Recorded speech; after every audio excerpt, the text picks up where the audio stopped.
বিরাট কোহলির ঝকঝকে একটি ইনিংসকে নদীর জলে ভাসিয়ে দিল কলকাতা নাইট রাইডার্স। কি ঘটেছে ম্যাচটির মধ্যে? বিস্তারিত জানতে প্রতিবেদনের সঙ্গে থাকুন। এবারের আইপিএলে প্রথম দল হিসাবে ওয়াই ম্যাচ এ রয়্যাল চ্যালেঞ্জার ব্যাঙ্গালোরকে হারিয়ে প্রথম জয় তুলে নিল কলকাতা নাইট রাইডার্স। তবে এই ম্যাচের জয় পরাজয়কে ছাপিয়ে গেছে অন্য একটি ঘটনায়। কে জিতল কে হারল সেই সবগুলোকে ছাপিয়ে গেছে গৌতম গম্ভীর ও বিরাট কোহলি সম্পর্কের রসায়ন। ঘটনাটি দেখা যায় বেঙ্গালুরু ব্যাটিং সেশনের টাইম আউটের সময়।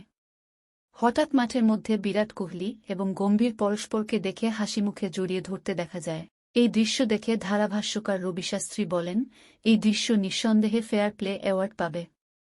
অন্যদিকে আর এক ধারাভাষ্যকার সুনীল গাভাস্কার রসিকতা করে বলেন, এই দৃশ্য শুধু ফেয়ার প্লে নয়, অস্কার পাওয়ার যোগ্য। কোহলি গম্ভীর দ্বৈরথ আইপিএলে একটি বড় জায়গা দখল করে থাকে। গম্ভীর যখন কেকেআরের ক্যাপ্টেন, তখন থেকেই বিরাটের সঙ্গে তার দ্বন্দ্বের সূত্রপাত। একটি ম্যাচে তারা তর্কে জড়িয়ে পড়তে দেখা যায়। সবাই ভাবেছিল এবার হয়তো তাদের লড়াইয়ের নতুন মাত্রা পাবে। কিন্তু না, সবাইকে চমকে দিয়ে গম্ভীর কোহলি দেখালেন স্পিরিট অফ স্পোর্টসম্যানশিপ এবং সমস্ত জবনিকার ইতি টেনে দিলেন।